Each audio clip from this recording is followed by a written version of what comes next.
Hello and welcome to the only show dedicated to providing the world with a global overview of today's China. Every week, we endeavor to bring you details of stories that made headways in China and across the globe. My name is Makiza Latifa. Let me start you off with China Currents with Lisa, who is on standby to present the weekly news report of what's been happening in China. There is so much to talk about as usual, which includes China's calls for American athletes to take more anti-doping tests.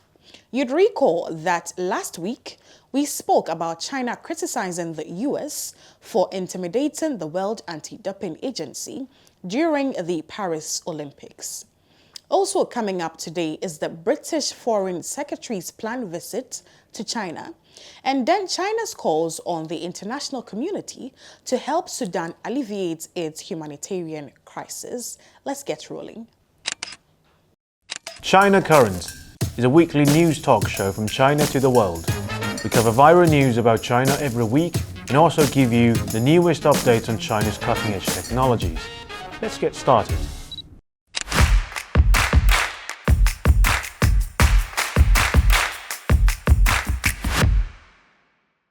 Welcome to China Currents, your weekly news report on what's happening in China. I'm Lisa.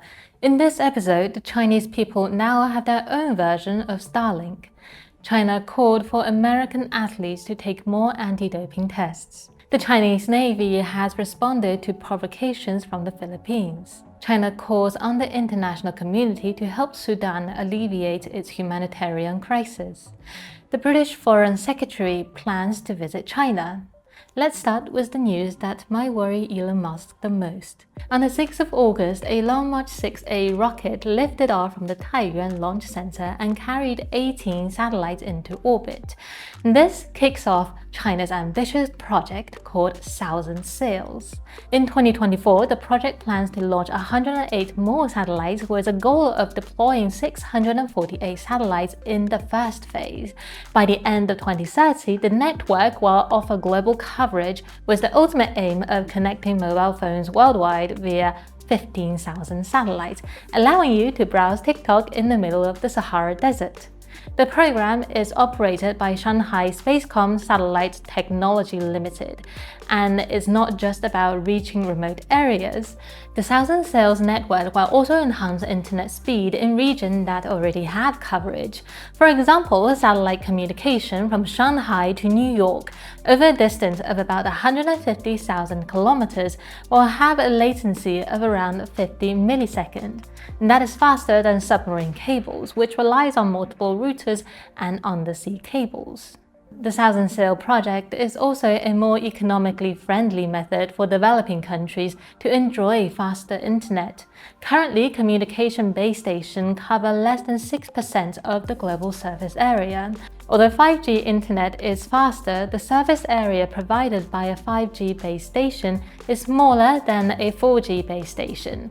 Connecting the entire world with 5G wireless network might require 10 million base stations, costing around $220 billion in construction and $21 billion annually in electricity fees. However, providing global 5G network service via satellite is much cheaper. For example, the second-generation Iridium satellite network costs $3 billion and has a lifespan of 10 to 15 years and an annually depreciation cost of approximately $300 million. China's Thousand Sails project and SpaceX Starlink plans are similar in function but have many differences. For instance, to ensure stronger 5G network signals received by mobile phones, the Thousand Sails project will lower the satellite network altitude to 300 to 500 kilometers, while Starlink satellites orbit at an altitude of 550 kilometers. Additionally, all 18 satellites launched in the first batch were deployed by the Shanghai Engineering Center for Microsatellites. According to Cao Caixia, the project's chief designer, a typical satellite takes about 3 to 5 years from component procurement to satellite production, and now it can be accomplished in under 2 days on Shanghai's fully automated production line, which can produce over 300 satellites annually. This urge to speed up satellite production is not only driven by the desire for global connectivity, but also by the pressure from the United States. Low Earth orbit can accommodate up to 60,000 satellites, and SpaceX Starlink plans to launch 42,000 of them. Under the International Telecommunication Union's first come, first serve rule, this could limit options for non-American satellites. So the race is on to ensure that future global users have choices beyond US-controlled networks. Fortunately, this is not the first time China has faced competition to ensure fair resource distribution. In 1993, the United States agency claimed that the China-based container ship Yinghe was carrying chemical weapon materials to Iran. As a result, the GPS signal in that area was blocked, leaving the ship stranded on high seas for 33 days without supplies, including food and fresh water. A subsequent inspection by a joint Saudi-United States team concluded that the cargo did not contain any chemical weapons precursors. However, the US government stated that there would be no apology. In 2020, China completed the Beidou network, a constellation of satellites forming a global navigation system to challenge the monopoly of the US government-owned GPS. Moving on, Chinese athletes want the same treatment for their American opponent on the doping issue. During the Paris Olympics, Chinese athletes faced an unexpected challenge. Each swimmer was subjected to an average of 5 to 7 urine tests per day, with just a few hours between each test. Over the course of 10 days, this rigorous routine has resulted in a staggering 200 tests, averaging 20 tests per day. The World Anti-Doping Agency required frequent testing in high-risk areas, typically 3 times a day for 75% of athletes. However, for Chinese athletes, the frequency has far exceeded the standard, with conservative estimates suggesting more than double the usual requirement. Additionally, as many as 95% of Chinese athletes have been tested. In this context, the concept of fairness becomes fairly questionable. On the 8th of August, the China's Anti-Doping Agency pointed out that the United States has never issued warning to its athletes about potential contamination from meat. Despite hundreds of positive trenbolone tests worldwide in recent years, only a small number of US athletes have faced sanctions, often escaping punishment based on claims of meat contamination.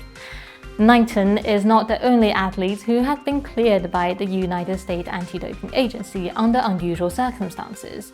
Gil Roberts, an American Olympic champion in relay race, was exonerated in 2017, claiming his positive test was caused by kissing his girlfriend. However, Roberts tested positive again in 2022, resulting in a 16-month suspension. The president of WADA has stated that the United States is one of the world's largest markets for illicit steroid and performance-enhancing drugs. And according to a recent WADA statement, 31% of US athletes were not sufficiently tested in the 12 months leading up to the Tokyo Games. Except for the American athletes doping issue, the Philippines is also on the radar. On the 7th of August, the Philippines conducted a joint military exercise with the US, Canada, and Australia in the South China Sea. During the third such exercise within the past 10 days, a joint statement claimed that the exercise was intended to address common maritime challenges. Western media outlets have been quick to highlight the participation of 4 countries in this drill. However, the reality on the water was different. The 3 Chinese destroyers shadowing the exercise noted that only 4 ships actually participated. Meanwhile, China also organized its Navy and Air Forces to conduct a joint patrol near Huangyan Island in the South China Sea. Unlike a similar exercise in April, Chinese state media did not disclose the specific region of this drill, giving Philippine Navy a chance to practice the recognized skills. Considering that China's South Sea Fleet has more than 120 warships, this test may not be too challenging. The crisis in the South China Sea may be under control, but Sudan's humanitarian crisis continues. On the 6th of August, China's representative spoke at the UN Security Council and emphasized the humanitarian situation in Sudan. With the conflict in Sudan stepping into its 16th month, China has noted the recent reports by the IPC Famine Review Committee and is deeply concerned about the humanitarian situation in Sudan, particularly the severe food crisis highlighted in the report.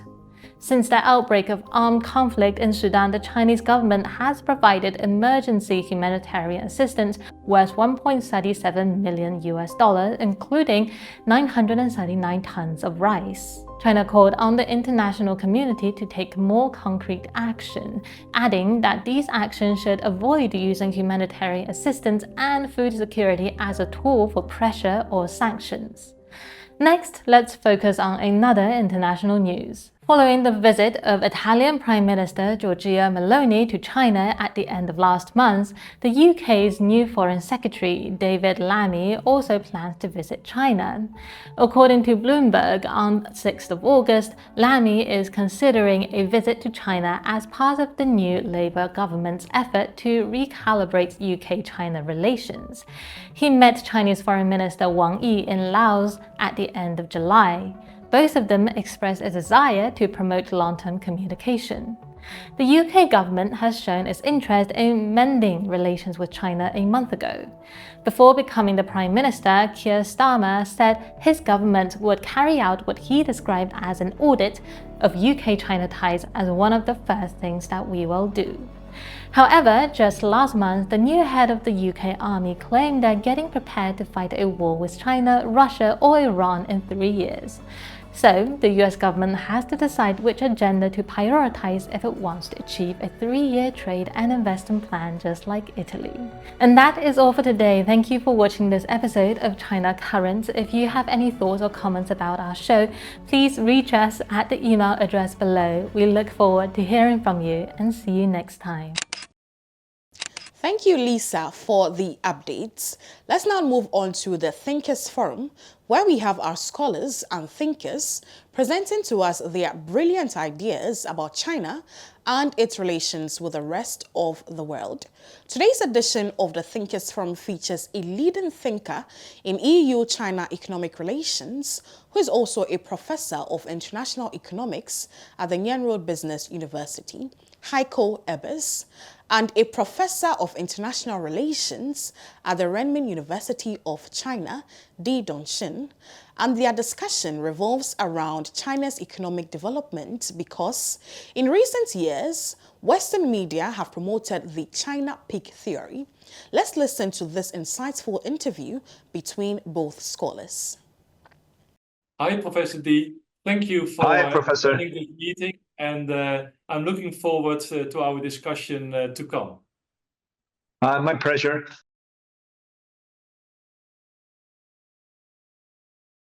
The short-term economic development is driven by, we call that total demand in the economy, and therefore you have a sort of cyclical pattern of economic growth. Sometimes it is 4%, sometimes it is 7%. But maybe in the longer term, it is on average 5%. And so if you are talking about whether the economy peaked or not, then I think the focus should be a little bit more on the longer term. So what are the longer term drivers behind economic development? Then you talk about opening up, then you talk about education, technological advancement, innovative behavior, and all these factors.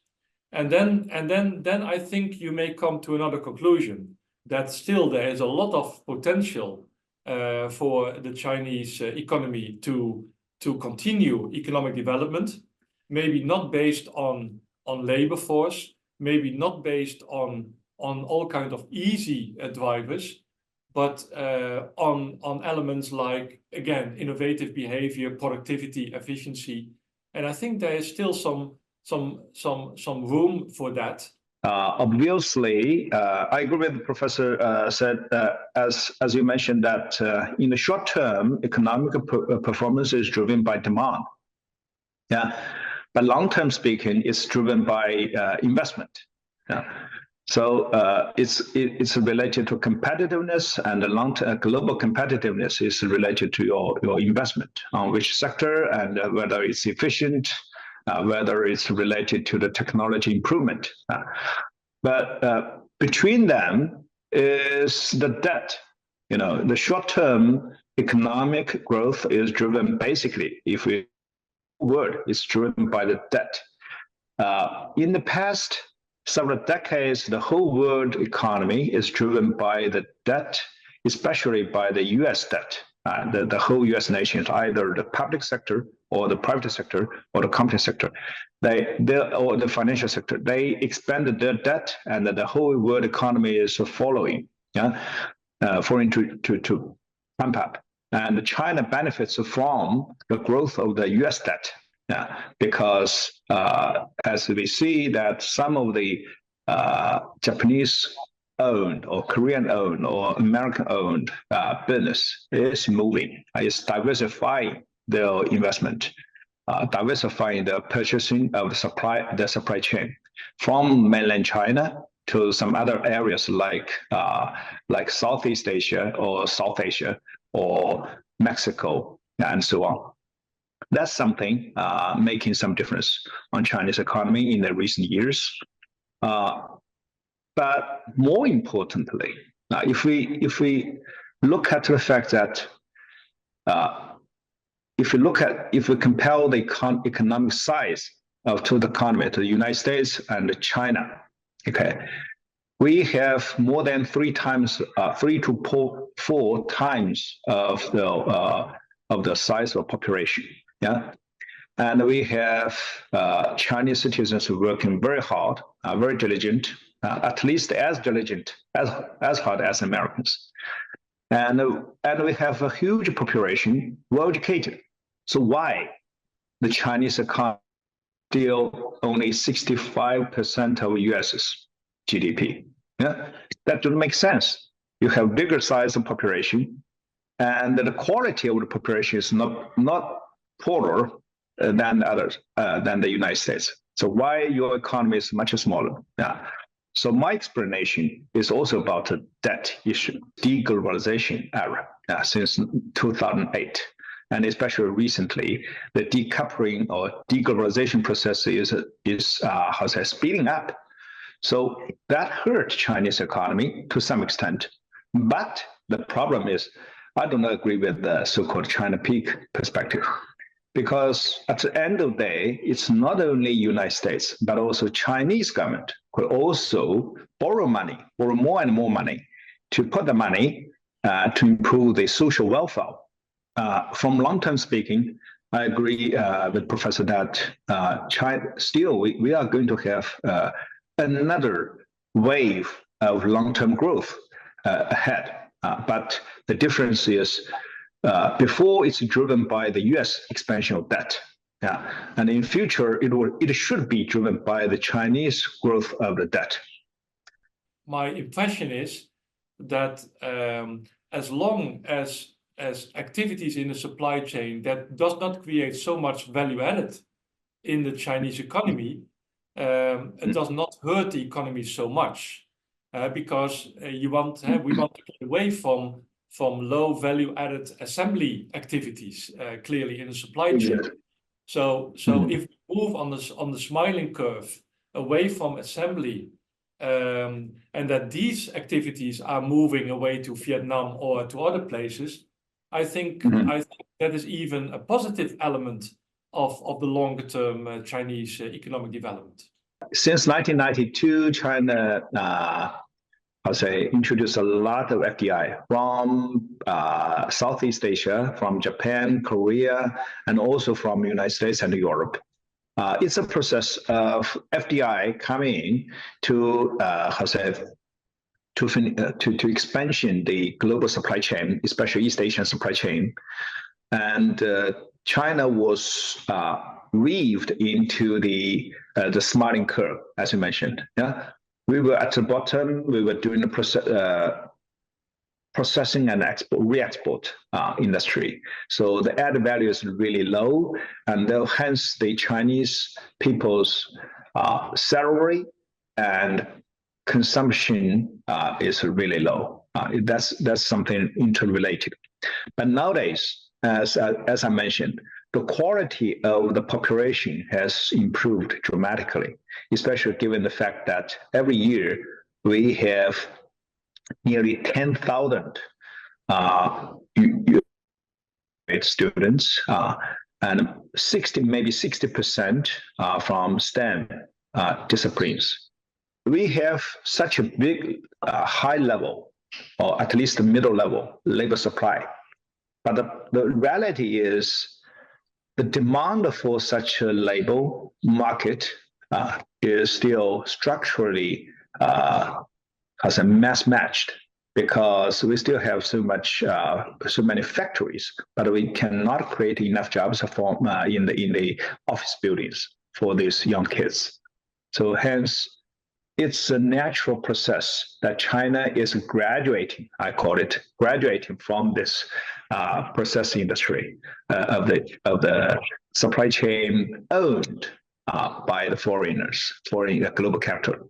So today, I'm happy to see that although the growth rate is relatively low, but the growth quality is quite high, because China is doing a lot of progress in industries like car making. Yeah, not only EV cars, electronic vehicles, but also even traditional automobiles. Mobile cars, traditional cars. Chinese technology and quality is substantially improving. So I can see that, and Chinese products are competitive globally. So that makes a huge difference. And we have other new products like chips industry. Although we were sanctioned. Nowadays, Huawei makes substantial improvement in this sector, and so I'm quite happy with the quality improvement of Chinese economy, and especially its manufacturing industry. Yeah, I fully agree with your point, and I would say in the West we have the feeling that market forces will create these structural adjustments from low tech to high tech, and that we have to give the freedom to the market, and the market will result in this type of developments. At the same time, I think what we see in emerging markets, and mostly in Asia, is that of course this may take too long, and you could even indicate that as a market failure, and therefore you need government interference to make this transition happening from low skilled value added or low value added to much higher value added sectors like the electric vehicles. So I think it is quite logical from an economic point of view that we see government interference to make this transition happening. On the one hand, we have the Western way of more or less creating economic development, which we may use the phrase of the Washington Consensus, where we implement market forces and where we implement all kinds of liberalization, and where you need to have a certain type of people in your economic system. Well, now we see clearly that we have differences worldwide, and that we need to implement regional features in economic development systems. You may refer to that as the Beijing Consensus or the Mumbai Consensus, and also we have the South Korean growth model.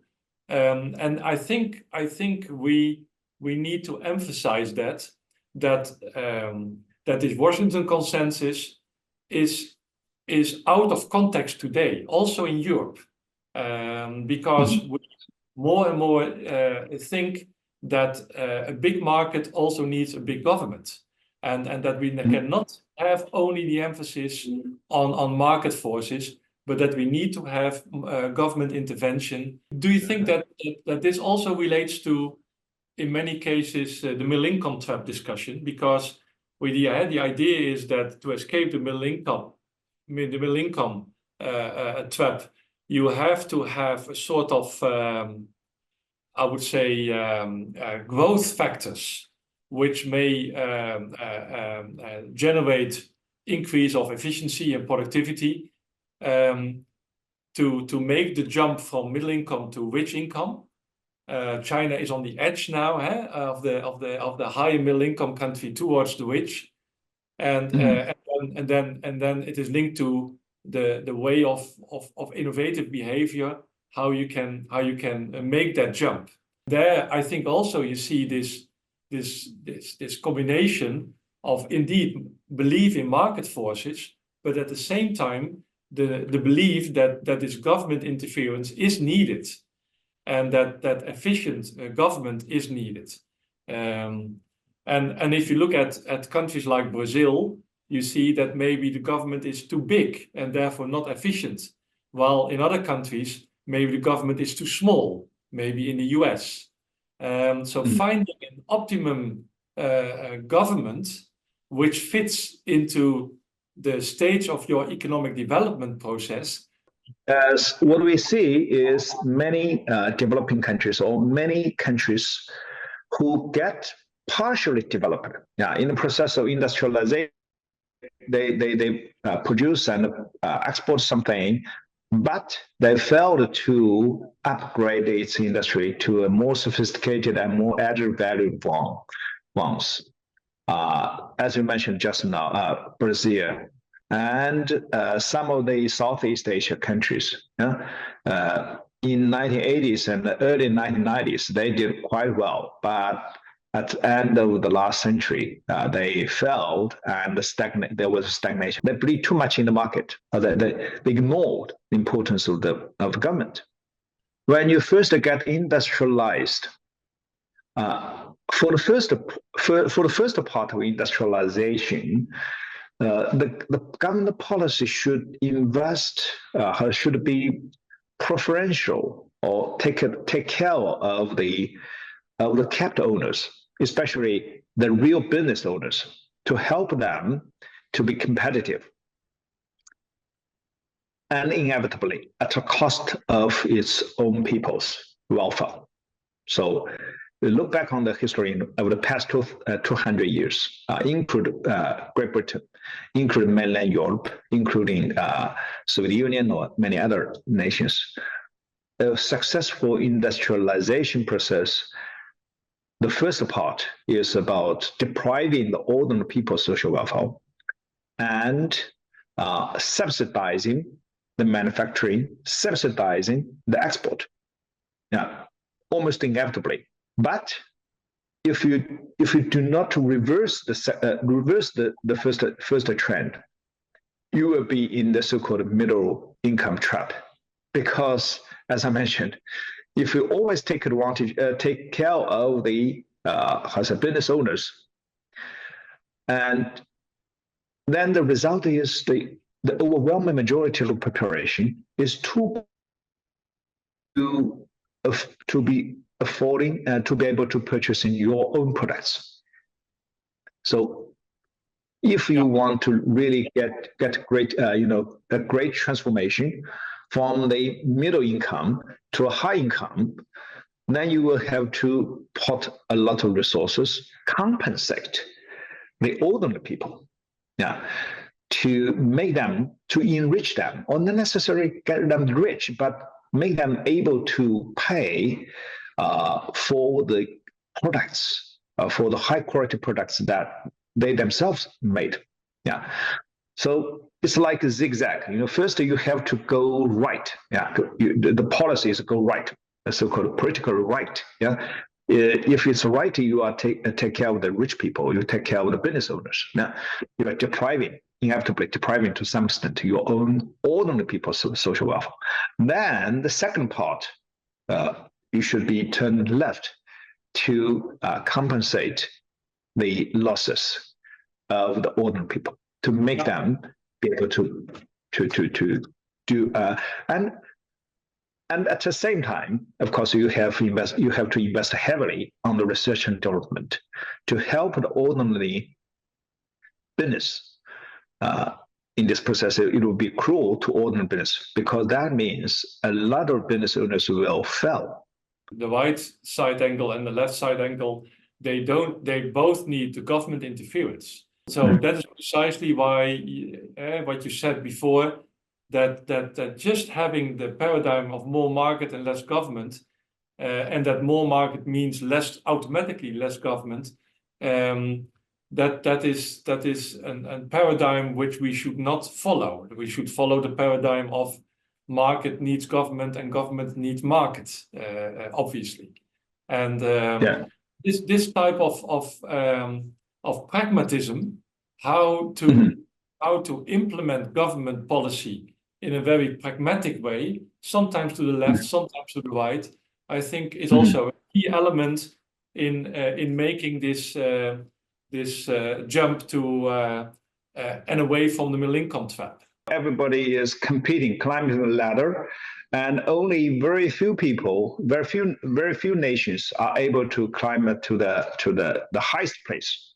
Yeah, that's my framework of understanding. It's not necessarily a natural right. It's not the rights for every nation to get developed. That may be annoying. I'll say expression. It would be maybe less, not that much correct, but only very few nations at the top are able to produce high quality, high added value products and have the so-called technological monopoly position, very beneficial, and enjoy high life quality. But there's always many nations so-called trapped in the middle because of for various reasons. Yeah, for example, some of nations, because the industry will be destroyed by the source, like Russia, like Middle Eastern countries, like even South Africa, or Brazil, and maybe some other countries for different reasons, because they failed to turn left from the tipping point, turn the policy to the left, to help the poor people, to enrich them, to make a society flat and equal and more fair. And maybe some other countries, because their political system are unable to absorb the overseas global shock for various reasons. But at the end of the day, there will always be many nations trapped in the middle, for various reasons. I don't think that there's final answers. So what is the right thing to do? Yeah, but we definitely could point out a lot of bad things, a lot of wrong things that many countries could make to make themselves stagnate during the development competition. Yeah, and maybe we also put sometimes too much emphasis on indicators like GDP for economic development. Then emerging markets with a low GDP per capita may be very happy, or maybe having a relatively high rank in the Human Development Index. So in that sense, maybe the whole GDP discussion also relates to the middle income discussion, or the middle income trap discussion. I agree with you that GDP is very misleading, because it mixes the tradable goods with the non-tradable goods. Now, the tradable outputs and the non-tradable outputs, and I perceive them as something same. But in my framework of understanding the whole world, especially the economy, how the society runs, how they compete with each other, the non-tradable sector should not be perceived as real economic activities.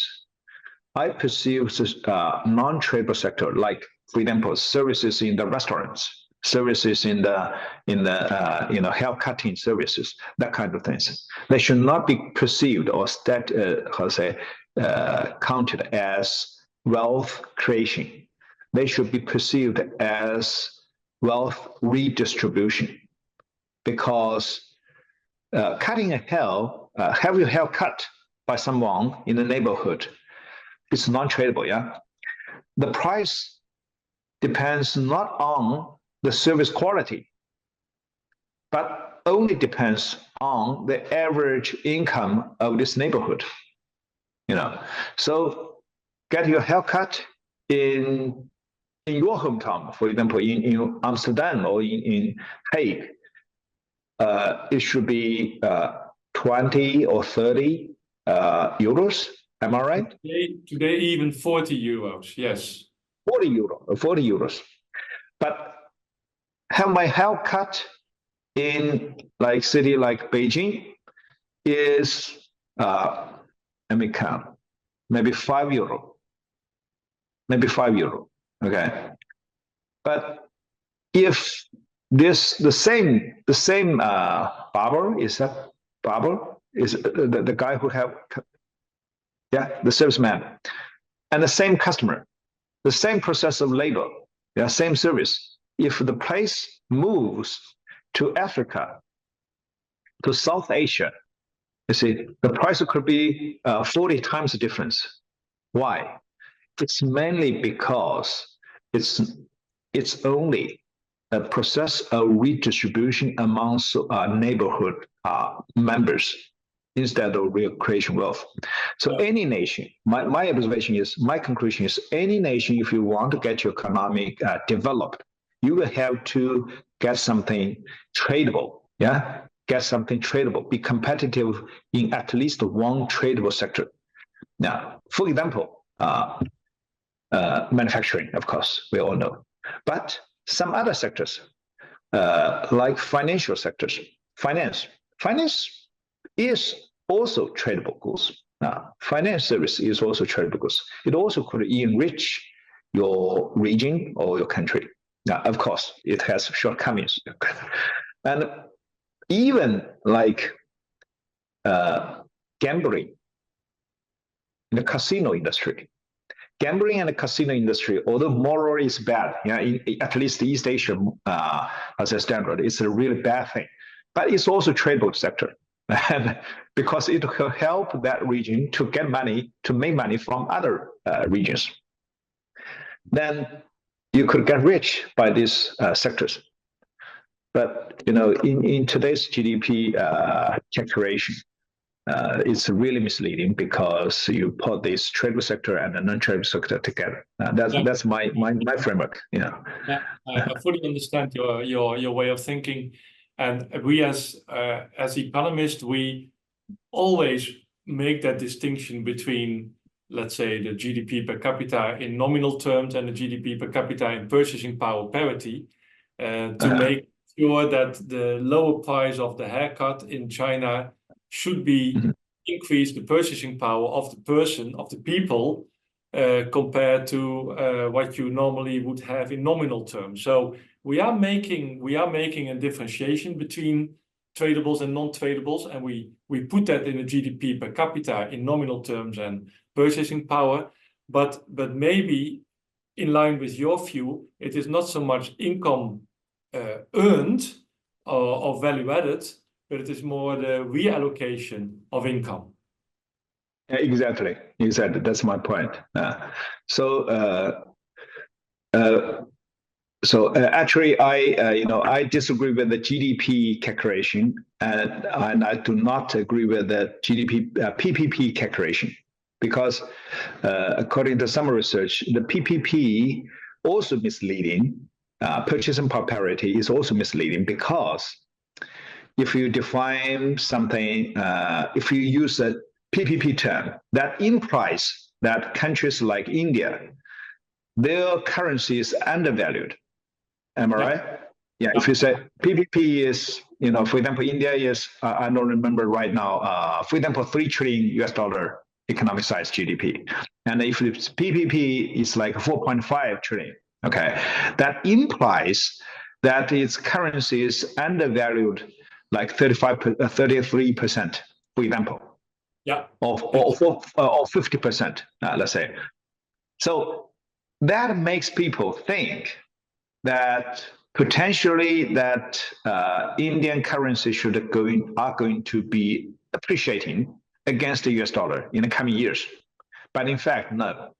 I'm very sure that overwhelming majority of the currencies, including Indian rupee, is going to depreciate against the US dollar in the coming decade. Yeah, because I made some statistics about these currencies. So that's why I prefer to use tradable sector, purely tradable sector, to talk about the different sides of the economy and its quality instead of GDP or PPP. Yeah. And you're fully right. You can use the over or undervalued currency to forecast the development of the exchange rate. That is indeed also possible, but you may question mark that because all kind of other factors may influence that, which are not related to the overvalued currency. Okay, so it's a very happy conversation, and I hope next time offline we can meet and have a cup of coffee or have dinner together and have more discussions. Would be very nice. Well, thank you very much for your insights, and hope indeed that we can continue in the future on this topic. Very nice. Thank you very much. Thank you very much. And that's all for the show today. We are grateful to you for spending your morning with us here on China Now. My name is Makiza Latifa. Please remember to send in your comments, thoughts, feedback, and suggestions through the email provided below. See you same time next week.